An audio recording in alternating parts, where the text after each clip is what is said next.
ஆயுர்வேதம் ஒரு பொக்கிஷம், நம் ஆயுள் நீட்டக்கும் அற்புதம். டாக்டர் ஸ்ரீவர்மாஸ். நாங்கள் இங்கு வரும்பொழுது நமது காய நிர்மலேஸ்வரர் சிவனையும், சேலத்திலிருந்து வரும் கோட்டை மாரியம்மனையும், முத்துமலை முருகனையும் வணங்கித்தான் உங்களை எல்லாம் சந்திக்கின்ற வாய்ப்பினை பெற்றமைக்கு மீண்டும் ஒருமுறை எனது நன்றியும் வணக்கத்தையும் நான் தெரிவித்துக் கொள்கிறேன். மலேசியாவில் 10 மலை முருகன் என்று சொன்னால் உலக புகழ் பெற்றது, உலக பிரசித்தி பெற்றது. ஆனால் முத்துமலை முருகனை இன்றுதான் நான் சந்தித்தேன். உள்ளுவிலே எனக்கு அங்கிருந்து ஒரு உணர்வு தோன்றியது. நிச்சயமாக 2026ஆம் ஆண்டு தேர்தலில் தேசிய ஜனநாயக கூட்டணி ஆட்சியிலே அமரும் என்கின்ற உணர்வு எனக்கு தென்பட்டது. அத்துணை அருள் அந்த கோயிலிலே இருக்கிறது என்று சொன்னால், ஒரு தனி மனிதன், ஸ்ரீதர் என்கிற ஒரு தனி மனிதன் இவ்வளவு பெரிய ஒரு பிரம்மாண்டத்தை ஒரு மலையின் அடிவாரத்தில் உருவாக்கிறான் சொன்னால், அவருடைய பொற்பாதங்களுக்கு என்னுடைய வணக்கங்களை நான் தெரிவித்துக் கொள்ளுகிறேன். சேலம் மாவட்டத்து மக்கள் இந்த மண்ணில், வெள்ளி வளம் நிறைந்த இந்த மண்ணில் தங்கம் போன்ற குணமுடையவர்கள் இந்த சேலம் மாவட்டத்து மக்கள் என்பதை நான் அறிவேன். எக்கு நகரமாக இருந்தாலும் உங்களுடைய உழைப்பும் உறுதியும் எக்கு இரும்பை போலவே இருக்கிறது என்பதையும் நான் பல்வேறு நேரங்களில் நான் அறிந்திருக்கிறேன். உங்களுடைய எக்கு இதயமாக, எக்கு உறுதியாக இருந்தாலும் தங்கம் போன்ற ஒரு பேச்சு, மாங்கனி போன்ற ஒரு பேச்சும் இனிப்பும் இந்த சேலம் மாவட்டத்து மக்களில் ஏனுங்க என்ன கண்ணு என்று சொல்லக்கூடிய அளவிற்கு ஒரு உறுதியான, ஒரு இனிமையான ஒரு பேச்சை நான் பல்வேறு நேரங்களில் இங்கே கண்டிருக்கிறேன். இந்த மாவட்டத்தில் தான் சக்கரவர்த்தி விஜயராகவாச்சாரி பிறந்த மண் இந்த மண். மூதறிஞர் ராஜாஜி பிறந்த மண் இந்த மண். அர்த்தநாரீஸ்வர வர்மா பிறந்த மண். இத்தனை தலைவர்களை ஈன்ற மண். அண்ணன் EPS அவர்களையும் இந்த மண் தான் ஈன்றிருக்கிறது. இவ்வளவு பெரிய தலைவர்கள் பிறந்த இந்த மண்ணில், எவ்வளவு சிறப்பாக ஆண்ட இந்த மண்ணில் புரட்சி தலைவர் MGR, புரட்சி தலைவி அம்மா, அண்ணன் EPS அவர்கள் ஆண்ட இந்த மண்ணில் எவ்வளவு சிறப்பாக அந்த காலங்கள் இருந்தது. ஆனால் இப்பொழுது இந்த நகரம் எப்படி உருமாறி போயிருக்கிறது என்பதை ஒரு நிமிடம் ஒரு வீடியோ காட்சியில் பார்க்கலாம். ஏற்கனவே ஒரு வீடியோ காட்சி நீங்கள் பார்த்திருக்கிறீர்கள். ஒரு நிமிடம் இந்த வீடியோ காட்சி பார்க்கலாம்.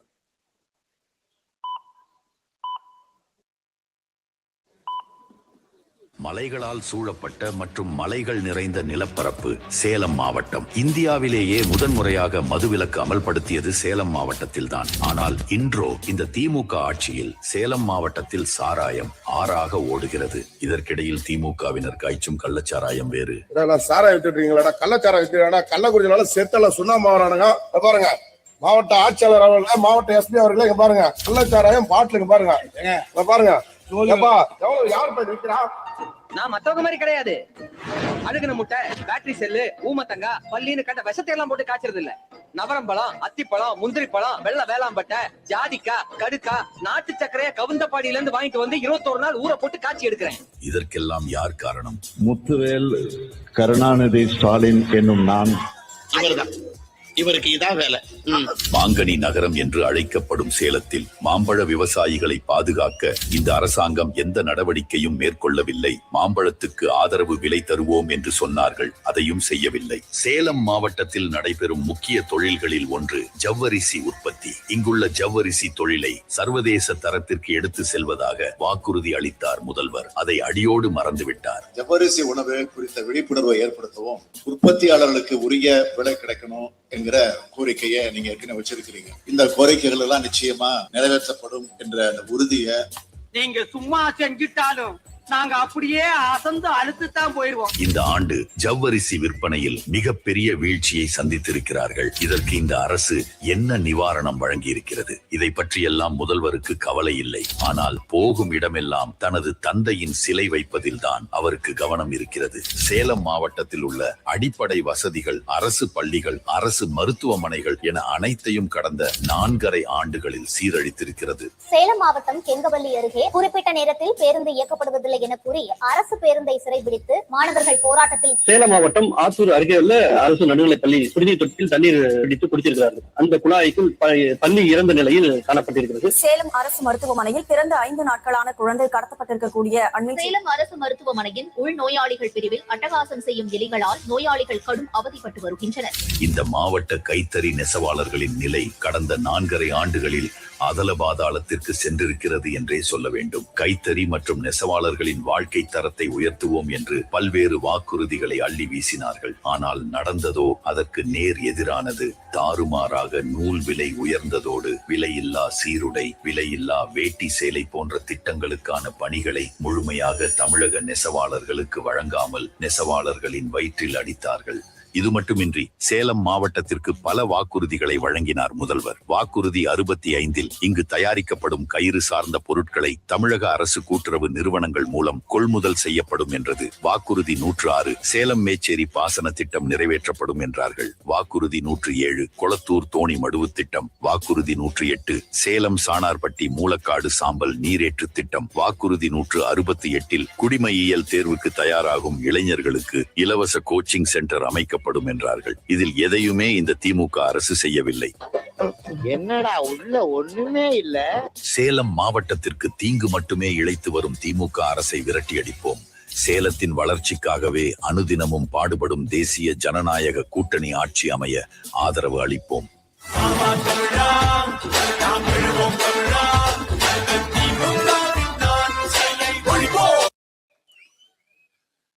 இந்த நேரத்தில் மறைந்த ஆடிட்டர் அவர்களையும் நான் நினைவு கூறுவது என்னுடைய கடமையாக இருக்கிறது. இந்த சமுதாயத்திற்காக உழைத்த மாபெரும் தலைவர் ஆடிட்டர் ரமேஷ் அவர்களும் இந்த பூமியில் தான் பிறந்தார்கள். அத்துணை சிறப்பு வாய்ந்த பூமி. முதலாக மதுவிலக்கு வேண்டாம் என்று சொன்னதும் இந்த சேலம் மாவட்டம்தான். முதலாக உருவான தமிழ் மண்ணில் தமிழ் மாவட்டம், நமது மாநிலத்தில் முதலில் உருவான மாவட்டம் இந்த மாவட்டம். ஆனால் இன்னைக்கு தமிழகத்தில் ஆட்சி பொறுப்பேற்று முதலமைச்சர் அவர்கள் வந்த பிறகு எல்லா பள்ளிக்கூட வாசலிலும் கஞ்சா விற்பனை தொடர்ந்து நடைபெற்றுக் கொண்டிருக்கிறது. கள்ளக்குறிச்சியிலே கள்ளச்சாராயம் குடித்து 65 பேர் இறந்து போனார்கள். முதலமைச்சர் அதற்கு போய் பார்த்துவிட்டு 10 லட்சம் ரூபாய் நிதி கொடுத்ததும் நம்முடைய முதலமைச்சரை தவிர வேறு யாரும் இருக்க முடியாது. அதன் பிறகு அரக்கோணத்தில் 4 பேர் கள்ளச்சாராயம் குடித்து இறந்தார்கள். யாருடைய ஆட்சியில்? மதிப்புக்குரிய ஸ்டாலின் அவருடைய ஆட்சி. ஆட்சியில் வருவதற்கு முன்பு என்னெல்லாமோ சொன்னார்கள். ஆட்சியில் வந்த பிறகு இதே மாவட்டத்தில் பள்ளி கல்வித்துறை எவ்வளவு மோசமாக போயிருக்கிறது என்று சொன்னால் மிகவும் மோசமான ஒரு சூழ்நிலை. முட்டல் பூம்பர்த்தப்பட்டி பள்ளிக்கூடத்தில் பள்ளி விழுந்து 50 பேர் ஆஸ்பத்திரி மருத்துவமனையில் சேர்ந்ததும் இதே மாவட்டத்தில் என்பதும் நாம் தெரிந்து கொள்ள வேண்டும். கண்ணாங்குறிச்சி என்ற ஸ்கூலுக்குள்ள பாம்பு வந்து 2 மாணவர்களை கடித்து இறந்ததும் இதே மாவட்டத்தில் தான். அதே மாதிரி கங்கவல்லி கிழக்கு ராஜபாளையம் என்கிற பள்ளிக்கூடத்தில் ஆசிரியரே நல்ல தண்ணி அடிச்சுட்டு போய் மாணவர்கள் எல்லாம் கைகால் அமைக்க விட சொல்வதும் இதே மாவட்டத்தில் நடந்திருக்கிறது. இதே மாதிரி தமிழ்நாடு முழுவதும் இதே மாதிரி நடைபெற்றுக் கொண்டிருக்கிறது. நாங்கள் இப்பொழுது தமிழ்நாடு முழுவதும் போய் வந்து கொண்டிருக்கிறோம். எல்லா இடங்களிலும் மிகுந்த வரவேற்பு. எதனால் அந்த வரவேற்பு? இந்த ஆட்சியின் அலங்கோலம். அவர்கள் சொன்ன மாதிரி மதிப்புக்குரிய முத்துவேல், கருணாநிதி, ஸ்டாலின் என்று ஒன்று நான் அப்படி என்று பதவியேற்றுக் கொண்டு இன்றைக்கு எதையும் மக்களுக்கு செய்யாமல் நமது அண்ணன் இபிஎஸ் அவர்களுக்கு நல்ல பெயர்களை வாங்கி கொடுத்து கொண்டே இருக்கிறார் அண்ணன் ஸ்டாலின் அவர்கள்.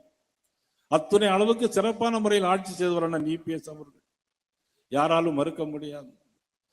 இன்னைக்கு பள்ளிக்கூடங்களில் இவ்வளவு மோசமான ஒரு சூழ்நிலை.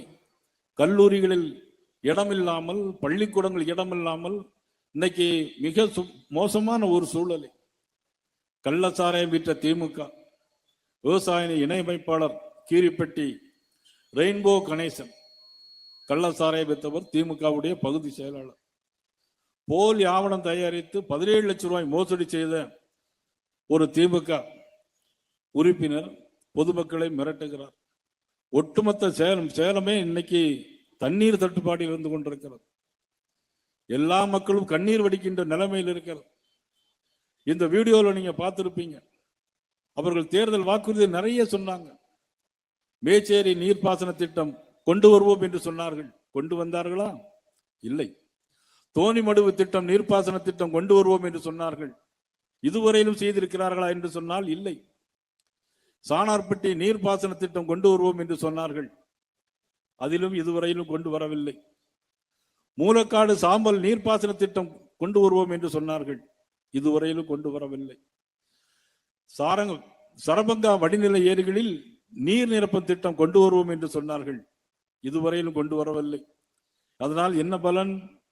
மேட்டூரிலிருந்து எல்லா தண்ணியும் கடலிலே போய் சென்று சேர்கிறது. வசிஷ்ட நதி வரை மேட்டூர் அணை திறந்து கொண்டு வேண்டும் சொன்னார்கள்.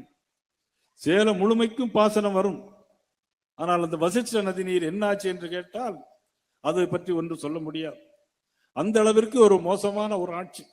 இந்த வீடியோல பார்த்திருப்பீங்க. மரவள்ளி கிழங்கு அதிகமாக விளைகின்ற பகுதி இந்த சேலம் நகர் மாவட்டம்.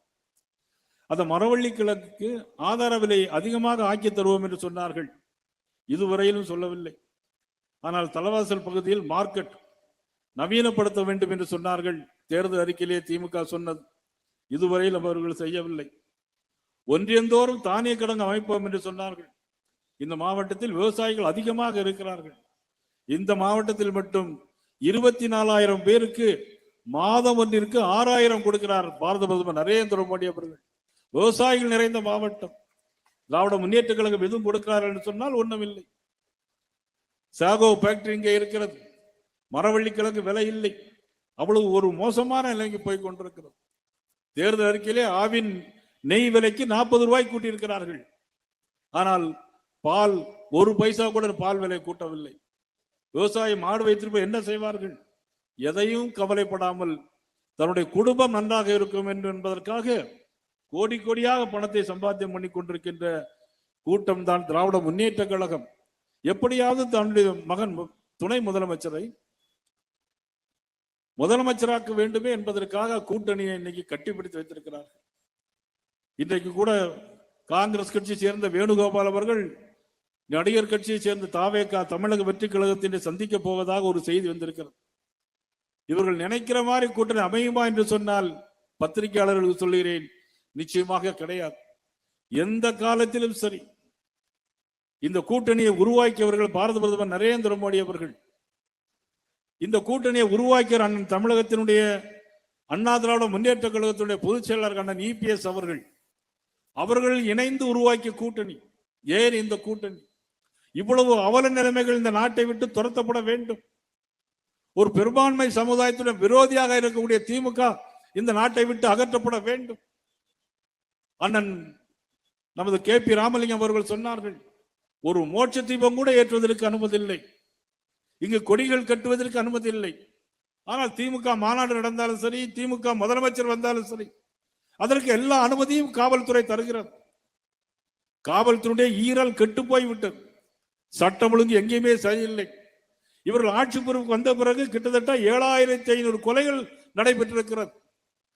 10 வயது சிறுமி முதல் 70 வயது பெண்கள் வரையிலும் ரோட்டிலே நடமாட முடியவில்லை. எல்லா காரணமும் போதைப் பொருட்கள், கஞ்சா, பெத்தட்டின் போன்ற கஞ்சா போதைப் பொருட்கள் தான் காரணம். நேற்று ராமநாதபுரத்திலே ஒரு கணவன் முன்னாலேயே அந்த கணவனை தென்னமரத்திலே கட்டி வைத்து விட்டு அந்த பெண்ணை அப்படியே தூக்கி கொண்டு போகிறார்கள். நீங்க டிவியில பார்த்திருக்கலாம். யாருடைய ஆட்சியில்? மதிப்புக்குரிய ஸ்டாலின் அவருடைய ஆட்சி. கோயம்புத்தூரிலே அங்கு விமான நிலையத்திற்கு பின்னாலே ஒரு ஆணும் பெண்ணும் தனியாக இருக்கின்ற பொழுது போதை போட்டு கொண்டு வந்து 3 பேர் அலக்காக தூக்கி கொண்டு போய் பாலியல் வன்கொடுமை செய்கின்ற ஆட்சி திராவிட முன்னேற்ற கழக ஆட்சி. இதற்கெல்லாம் முற்றுப்புள்ளி வைக்க வேண்டியதுதான் நமக்கு வரக்கூடிய தேர்தல். இந்த நாட்டில் நமது அண்ணன் EPS அவர்கள் முதலமைச்சராக வர வேண்டும். திராவிட முன்னேற்ற கழகம் ஆட்சியிலிருந்து அகற்றப்பட வேண்டும். இந்த நாடு சுபிட்சம் பெற வேண்டும். தமிழ் தமிழ் தமிழ் மொழி என்று பேசிக்கொண்டு தமிழக மக்களை ஏமாற்றுகிற ஒரு கூட்டமாக இன்னைக்கு திராவிட முன்னேற்ற கழகம் இருந்து கொண்டிருக்கிறது என்று சொன்னால் அதை நிச்சயமாக அப்புறப்படுத்தி ஆக வேண்டும். இன்னொன்று சொல்லுவார், தமிழகத்திற்கு மோடி அவர்கள் என்ன செய்தார்கள் என்று. நான் இந்த மேடையின் வாயிலாக சொல்லுகிறேன், 14 லட்சம் கோடி ரூபாய் இந்த தமிழகத்திற்கு தந்திருக்கிறார்கள். அண்ணன் இபிஎஸ் அவர்கள் முதலமைச்சராக இருந்த காலத்தில் இருந்து 11 மருத்துவக் கல்லூரிகள் இந்த தமிழ்நாட்டிற்கு வாங்கி தந்தவர் அண்ணன் இபிஎஸ் அவர்கள். மறுக்க முடியுமா? அதை அனுமதி கொடுத்தவர் மாண்புமிகு பாரத பிரதமர் நரேந்திர மோடி அவர்கள். இன்னைக்கு கூட திருநெல்வேலியில போய் இன்னைக்கு அரசு மருத்துவமனை திறக்கிறார்கள் 125 கோடி ரூபாய்க்கு. அது 100 கோடி ரூபாய் மத்திய அரசுடைய பணம். எல்லா திட்டங்களுக்கும் மத்திய அரசு பணம் கொடுக்கிறது. இந்த மாவட்டத்தில் மட்டும் 7000 வீடுகள் கட்டி கொடுக்கப்பட்டிருக்கிறது. அதில் மத்திய அரசுடைய பங்கு இருக்கிறது. 60 வயது தாண்டிய இந்த மாவட்டத்தில் மட்டும் 60 வயது தாண்டி இந்த திட்டம் நிறைய பேருக்கு தெரிந்திருக்க வாய்ப்பில்லை. இளங்கோவர்களுக்கு தெரிந்திருக்குமோ என்னோ தெரியாது, கருப்பு மிருகானத்துக்கு தெரிஞ்சிருக்குமோ தெரியாது. 60 வயதை தாண்டிய விவசாயிகளுக்கு மாதம் 3000 ரூபாய் கொடுக்கிற திட்டம் மத்திய அரசு திட்டம். இந்த மாவட்டத்தில் மட்டும் 4500 பேர் வாங்குகிறார்கள். 4500 பேர் வாங்குகிறார்கள். யாருடைய திட்டம்? மத்திய அரசுடைய திட்டம். மத்திய அரசு மாநில அரசு கொடுக்கிறது, தமிழ்நாட்டுக்கு கொடுக்கிறது, தமிழக மக்களுக்கு கொடுக்கிறது. ஆக சௌபாக்கியா திட்டம் என்று ஒரு திட்டம் இருக்கிறது. அந்த சௌபாக்கியா திட்டத்தில் உடனடியாக மின்பணி கொடுக்க வேண்டும். இந்த மாவட்டத்தில் மட்டும் 5 லட்சம் வீடுகளுக்கு சௌபாக்கியா திட்டத்தின் மேல் கொடுக்கப்பட்டிருக்கிறது. ஒன்றும் செய்யவில்லை. அண்ணன் கே.பி. ராமலிங்கம் அவர்கள் சொன்ன போல இதோ இதோ இதோ என்று சொன்ன மாதிரி ஒரு ரோசாப்பூர் ரவிக்காரின்னு ஒரு சினிமா வந்துச்சு. சொன்னாங்க என்னத்தை சொன்னாங்க இன்னமும் சொன்னாங்கன்னு சொன்ன மாதிரி அந்த ரோசாப்பூர் ரவிக்காரி பாட்டை தான் படிக்க வேண்டியிருக்கு. அவ்வளவு மோசமான ஒரு நிலைமை இன்னைக்கு வந்திருக்கு. இன்னைக்கு இவ்வளவு பேர் இந்த ஆத்தூர் மண்ணில் நீ கூடியிருக்கிறார்கள் சொன்னால், நாங்கள் வருகின்ற வழியிலெல்லாம் இன்னைக்கு கடை விதிகளிலே, கடையிலே ஜவுளி கடையில் நிற்பவர்கள், பலசரக்கு கடையில நிற்பவர்கள், மெடிக்கல் ஷாப்ல நிற்பவர்கள் வெளியே வந்து கை காட்டுகிறார்கள். உங்களுக்கு தான் இந்த இடம், நீங்க உங்களுக்கு தான் இந்த இடம், உங்களுக்கு தான் அப்படின்னு சொல்றாங்க. ஆனா சில பேர் நடிகர்கள் கட்சி ஆரம்பிச்சு போட்டி மேடையிலே ஆடிக்கிட்டு போட்டி எங்களுக்கும் திமுகவு தாங்க, ஒரு கவுன்சிலர் கூட ஆகல. அண்ணா கே.பி. ராமலிங்கம் சொன்னார், 1687 எம்எல்ஏக்கள் பாரதிய ஜனதா கட்சி எம்எல்ஏக்கள், 272 எம்பிக்கள் பாரதிய ஜனதா கட்சியுடைய எம்பிக்கள். நாங்க எங்களுக்கு அவங்களுக்கு தான் போட்டி, எங்களுக்கு அவங்களுக்கு தான் போட்டி. என்ன விளையாடுறீங்களா நீங்க? அண்ணா திமுக என்ன சாதாரண கட்சியா? பாரதிய ஜனதா கட்சி உலகத்திலே மிகப்பெரிய கட்சி. இந்த 2 கட்சி இன்னைக்கு சேர்ந்து போட்டியிடுகிறது. தமிழக மக்களை யாராலும் ஏமாற்ற முடியாது. அண்ணன் KSR ராதாகிருஷ்ணன் சொல்வார், குளச்சலிருந்து கும்மிடி பூண்டி வரைக்கும் இதுவரையில் மக்கள் மாற்றி ஓட்டு போட்டு கிடையாது, ஒருமுகமாகத்தான் ஓட்டு போடுவார்கள். நான் இந்த மேடையிலே கேட்கிறேன், திராவிட முன்னேற்ற கழகம் என்னைக்கு மக்கள் செல்வாக்கோடு பெரும்பான்மையோடு என்றைக்காவது வெற்றி பெற்றிருக்கிறதா? 1967 ஆண்டிலிருந்து நீங்கள் கணக்கெடுத்து பார்க்கலாம். புரட்சித்தில் எம்ஜிஆர் 72 கட்சி ஆரம்பித்தார், 77 ஆட்சியை பிடித்தார். அவர் உயிரோடு இருக்கிற வரைக்கும் திமுக கிட்டத்தட்ட சட்டமன்றத்தில் நுழையவே முடியவில்லை. கடந்த தேர்தலில் கூட ஒரு தவறு நடந்தது, சிறு தவறு. இல்லை என்று சொன்னால் திராவிட முன்னேற்ற கழகம் ஆட்சிக்கு வந்திருக்க முடியாது. பகிரங்கமாக நான் சொல்கிறேன், வருகிற 2026 ஆண்டு தேர்தலில் தேசிய ஜனநாயக கூட்டணி ஆட்சி அமைப்பது உறுதி. அண்ணன் இபிஎஸ் முதலமைச்சராக உறுதி. மதிப்புக்குரிய உள்துறை அமைச்சர் அமித்ஷா அவர்கள் சொல்லியிருக்கிறார்கள், தமிழகத்தில் அண்ணன் இபிஎஸ் அவருடைய தலைமையில தான் ஆட்சி என்று சொல்லியிருக்கிறார்கள். அதனால்தான் நாங்கள் கூட்டத்தோடு இருக்கிறோம். நான் ஒரு சமயம் அதிமுகவில் இருந்தேன், இப்பொழுது பாரதிய ஜனதா கட்சியில் இருந்தாலும் கூட இன்றைக்கு எங்களை அமித்ஷா அவர்கள் என்ன சொல்கிறார்களோ அதைத்தான் நாங்கள் சிறமேற்கொண்டு செய்வோம். அதிமுகவில் இருக்கும்போது புரட்சித் தலைவர் அம்மா அவர்கள் என்ன நினைக்கிறார்களோ அதை செய்ய. ஆனால் இன்னைக்கு அமித்ஷா அவர்கள் என்ன சொல்கிறார்களோ அது செய்வதற்கு நாங்கள் தயாராக இருக்கோம். அவர்கள் சொல்லி இருக்கிறார்கள். ஆக நாங்கள் நிச்சயமாக தேசிய ஜனநாயக கூட்டணியை வெற்றி பெறுவதற்கு தோளோடு தோள் நின்று நாங்கள் பாதுகாப்போம். சேலம் மாவட்டத்திலே 11 சட்டமன்ற தொகுதி, ஏற்கனவே 10 தொகுதிகள் வெற்றி பெற்றிருக்கிறோம். அடுத்த முறை அதிகப்படியான வாக்கு வித்தியாசத்தில் 11 தொகுதிகளில் நிச்சயமாக வெல்வோம். சார்னா நிறைய பண்ணி பார்த்திருப்பீங்க. அண்ணா பல்கலைக்கழகத்தில் உள்ள சார் இல்ல, ஞானசேகரன் சார் இல்ல. இது வாக்காளர் சேர்ப்பதும், வாக்காளர் விடுவிப்பதும், இறந்தவர்களை நீக்குவதும், புதிதாக வயதுக்கு வந்தவர்களை பட்டியலில் சேர்ப்பதுக்குமான சார். ஆனா இந்த சார்னு சொன்னா அவருக்கு பயம். அண்ணா யூனிவர்சிட்டி சாருனாலும் பயம், இந்த சாருனாலும் பயம். இந்த சாருனா பீகார் மாநிலத்தில் 65 லட்சம் வாக்காளர்கள் இல்லை. அதனால் தேசிய ஜனநாயக கூட்டணி எளிதாக வெற்றி பெற்றது. 243 தொகுதிகளில் 202 தொகுதிகளை தேசிய ஜனநாயக கூட்டணி பீகாரிலே வென்றது. அந்த பீகார் மாநிலத்தில் அமைச்சராக இருக்கக்கூடியவர் வயது 45. நிதின் நபீன் என்கின்ற ஒரு தலைவரை பாரதிய ஜனதா கட்சியினுடைய அகில இந்திய தலைவராக நியமித்திருக்கிறார்கள். அவர் இன்றைக்கு சென்னைக்கு வந்திருக்கிறார். யார் வந்திருக்கிறார்? பீகார் மாநிலத்தினுடைய இருந்தவர் அகில இந்திய தலைவராக இருந்து இன்று சென்னைக்கு வந்திருக்கிறார். காலையில் நாங்களெல்லாம் அவரை வரவேற்று விட்டு தான் வந்திருக்கிறோம். எதற்காக சொல்கிறேன் சொன்னால், பீகாரிலே வீசக்கூடிய காற்று தமிழ்நாட்டிலும் வீச போகிறது, புயல் மையம் கொண்டிருக்கிறது என்பதை சொல்வதற்காக நான் சொல்லுகிறேன். தமிழ்நாடு முழுவதும் போகிறோம். இன்னைக்கு காலையில் அவர்களை வரவேற்று விட்டு பிறகு விமானம் மூலமாக சேலம் வந்து நமது ராஜேந்திரன் வீட்டிலே வந்து அங்கே நாங்கள்லாம் ஃப்ரெஷ் அப் ஆகிவிட்டு டிஃபன் எல்லாம் சாப்பிட்டுட்டு முத்துமலை முருகனை வணங்கித்தான் இந்த மேடைக்கு வந்திருக்கிறோம். இந்த மேடையில் சொல்லுகிறேன், 2026ஆம் ஆண்டு நிச்சயமாக தேசிய ஜனநாயக கூட்டணி வெல்லும் என்பதை சொல்லிக் கொள்கிறேன். தமிழ்நாடு முதலிடம். நான் முத்துவேல் கருணாநிதி ஸ்டாலின் அவர்கள் சொல்கிறேன், தமிழ்நாடு எல்லா வகையிலும் முதலிடம். எதில முதலிடம் பெற்றிருக்கிறது? இந்த சார்ல முதலிடம். சாரை எடுத்து உச்சநீதிமன்றம் திருப்பி அனுப்பிவிட்டது. எந்த சார்? இந்த சார்ல 97 லட்சம் இறந்தவர்கள் நீக்கப்பட்டிருக்கிறார்கள், திமுகவினை சேர்ந்தவர்கள். 2006 யாரெல்லாம் உயிரோடு இருந்தார்களோ இப்ப 2025 23 வருஷம் உயிரோடு இருந்திருக்கிறாங்க. எத்தனை தேர்தலில் எவ்வளவு கள்ள ஓட்டு போட்டிருப்பாங்க. ஆக தமிழ்நாடு இந்த சார்ல முதலிடம். தமிழ்நாட்டில் குளத்தூர் சட்டமன்றம் முதலிடம். குளத்தூர் சட்டமன்றம் யாருக்குள்ளது என்பது தெரியும் உங்களுக்கு. மதிப்புக்குரிய ஸ்டாலின் முதலமைச்சர் அவர்களுடைய தொகுதியில 1 லட்சம் பேர் நீக்கியிருக்காங்க. அப்போ 1 லட்சம் பேர் போன தடவை கள்ள ஓட்டு போட்டிருக்காங்க. 1 லட்சம் பேர் கள்ள ஓட்டு போட்டிருக்கிறாங்க. இறந்தவர்களை நீக்கணும்னு சொன்னா இவர்களுக்கு வருத்தமா இருக்கு. ஏன்னா கள்ள ஓட்டு மத்தியானம் தேர்தலில் 3 மணிக்கு அப்புறம் எப்படியாவது கள்ள ஓட்டு போட முடிவு பண்ணியிருக்காங்க. ஆனா இந்த தேர்தல் அப்படி முடியாது. நாங்கள் 234 தொகுதிகளிலும் பாரதிய ஜனதா கட்சி பூத் கமிட்டி போட்டு எல்லா இடங்களிலும் பூத் கமிட்டி உறுப்பினர்களை நாங்கள் நியமித்திருக்கிறோம். அதிமுக அதே மாதிரி நியமித்திருக்கிறார்கள்.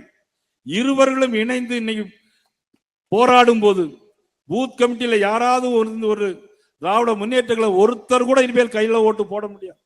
ஏன்னா இருந்தா தானே போட முடியும். சில இடங்கள் நம்மளுக்கு போடுவதற்கான வாய்ப்புகள் இருக்கிறது. அந்த இடங்களில் நாங்கள் விடமாட்டோம். நிச்சயமா வருகின்ற தேர்தலில் ஒன்றாக பணியாற்றி, நான் கூட இப்ப இளங்கோட்டை சொன்னேன், இனி வருங்காலம் அண்ணன் நீ பேசு நிச்சயமாக எல்லா போராட்டங்களையும் அண்ணா திராவிட முன்னேற்ற கழகம், பாரதிய ஜனதா கட்சி, புதிய நீதி கட்சி, தமிழர் மாநில காங்கிரஸ் எல்லா கட்சிகளும் சேர்ந்து இனிமேல் அனைத்து போராட்டங்களிலும் நிச்சயமாக போராடுவோம் என்பதை நேரத்தில் நான் தெரிவித்துக் கொள்கிறேன். அதே மாதிரி 100 நாள் வேலை திட்டம் ஆட்சிக்கு வரும்போது நாங்கள் 150 நாளுக்கு வேலை தொடர்ந்து தருவோம் நம்ம முதலமைச்சர் ஸ்டாலின் அவர்கள் சொன்னார். ஆனா அதை பத்தி கண்டுகொள்ளவே இல்லை. அவ்வளவு திருட்டுத்தனமான கள்ள கணக்கு போட்டு எழுதி அது கோர்ட்டுக்கு போய் இப்ப எங்களது பிரைம் மினிஸ்டர் என்ன தெரியுமா சொல்லியிருக்காங்க, நீ 100 நாள் வேலை இருந்ததை 150 நாள் தருவோன்னு சொன்ன, உங்களால முடியாது. நாங்க இப்ப 125 நாள் நாங்கள் வேலை கொடுப்போம். எப்படி வேலை கொடுப்போம்? நிறைய பேர் விவசாயிகளுக்கு ஒரு சின்ன கஷ்டம் இருக்கு. அறுவடை நாட்கள்ல வேலை கிடைக்காது, வேலைக்கு ஆட்கள் கிடைக்காது. நாத்து நடவு சமயத்துல ஆட்கள் கிடைக்காது. ஆக அந்த அறுவடை நாத்து நடவு நாட்களில் நிச்சயமாக அந்த 100 நாள் வேலை திட்டம் இல்லாமல் மற்ற காலங்களில் 125 நாட்களுக்கும் வேலை கொடுப்போம், எல்லோருக்கும் சம்பளம் கொடுப்போம், அக்கௌண்ட்லயே பணம் அனுப்புவோம்னு சொன்னா எப்படி 6,000 ரூபாய் ஆண்டு ஒன்றுக்கு எல்லாத்துக்கும் அனுப்புற மாதிரி ஒரே பட்டன் அமுக்கிற மாதிரி பிரைம் மினிஸ்டர் இன்னைக்கு உத்தரவு போட்டிருக்கார். அவ்வளவு தூரம் இன்னைக்கு ஒரு நல்ல திட்டங்களை பாரத நரேந்திர மோடி அவர்கள் தந்திருக்கிறார். மோட்ச தீபத்தை பற்றி அட்டன் கே.பி. ராமலின் சொன்னார்கள். உண்மையிலே வருத்தமான செய்தி. திருப்பரங்குன்றத்திலே தீபம் ஏற்ற வேண்டும் என்பதற்காக ஒரு அமாவாசை தினத்தில் பூர்ண சந்திரன், அவருடைய பெயர் பூர்ண சந்திரன், ஆனால் அமாவாசை தினம், வழக்கமாக அமாவாசை தினத்தில் சந்திரனை பார்க்க முடியாது, ஆனால் அவன் பெயர் பூர்ண சந்திரன். தீபம் ஏற்ற முடியவில்லை என்று 3-4 நாட்கள் மிகவும் வீட்டில் வருத்தப்பட்டு வேதனைப்பட்டு புலம்பிக் கொண்டே இருந்திருக்கிறான் தன்னுடைய மனைவியுடன். திருவண்ணாமலையில் தீபம் ஏற்றியதே, எனது திருப்பரங்குன்றத்தில் தீபம் ஏற்ற முடியவில்லை என்று மனம் உளைச்சலால் மனம் பிதுங்கி தன்னுடைய உடலை கடவுள் மறுப்பு கொள்ளையில் உறுதியாக இருந்த பெரியார் பின்னாலே, சிலைக்கு பின்னாலே போய் யாருக்கும் தெரியக்கூடாது என்பதற்காக, யாரும் தடுத்து விடுவார்கள் என்பதற்காக என்னுடைய உடலை நானே மாய்த்து சொல்லி தன்னுடைய தேக்கு மர உடலை தீக்கி எரியாக்கிய பூர்ணச்சந்திரனுடைய நினைவுகள் நம் ஒவ்வொருவருடைய மனதிலும் ஆழமாக பதிந்து 2026 நாம் தேர்தல் பணியாற்ற வேண்டும் என்று நான் இந்த நேரத்தில் அன்போடு கேட்டுக்கொள்கிறேன். நீதிபதி சுவாமிநாதன் அவர்கள் தீர்ப்பு சொல்கிறார். தீபம் ஏற்றலாம், போலீஸ் கமிஷனர் ஒருவர் போகலாம், கூட 10 பேர் போகும், அதிகம் பேர் வேண்டாம் என்று சொல்லி ஒரு தீர்ப்பை வழங்குகிறார். முதலமைச்சர் ஸ்டாலினுடைய அரசாங்கம் காவல்துறையை தடுத்து நிறுத்துகிறது. என்ன காரணம்? வாக்கு வங்கி, ஒரு சாராருடைய வாக்குகளை பெற வேண்டும் என்பதற்காக உச்சநீதிமன்றம் போனார்கள். உச்சநீதிமன்றத்திலும் அவர்கள் மறுப்பு சொல்லி திருப்பி அனுப்பிவிட்டார்கள். எதுக்கெடுத்தாலும் உச்சநீதிமன்றம் போக வேண்டிய ஒரு ஆட்சி. ஆனால் இனிமேல் 2026க்கு பிறகு எந்த நீதிமன்றத்திற்கும் போக முடியாது. ஒரே ஒரு நீதிமன்றம், 17 அமைச்சர்கள் மாட்டியிருக்கிறார்கள். ஒட்டுமொத்தமாக நீங்கள் ஜெயிலுக்குத்தான் போக முடியுமே தவிர நீதிமன்றத்திற்கு போக முடியாது. அதனை நிரூபிக்கின்ற தேர்தலாக இனி வருங்காலம் ஒளிமயமான தமிழகம் உருவாவதற்காக மாண்புமிகு பாரத நரேந்திர மோடி அவர்கள் அண்ணன் இபிஎஸ் அவர்கள் சேர்ந்து உருவாக்கிய தேசிய ஜனநாயக கூட்டணியை நாம் அனைவரும் ஒன்றுபட்டு பாடுபட்டு ஒன்றுபடுவோம், கூடுவோம், வெல்வோம் என்று சொல்லி இந்த மேடையை அற்புதமாக உருவாக்கிய சண்முகநாதன் அவர்களுக்கும் கூட துணை நின்ற அண்ணா திராவிட முன்னேற்ற கழக தோழர்கள் அனைவருக்கும் என்னுடைய மனமார்ந்த நெஞ்சார்ந்த நன்றியை தெரிவித்து வெல்வோம் வெல்வோம் என்று சொல்லி மீண்டும் சந்திப்போம். நன்றி, வணக்கம்.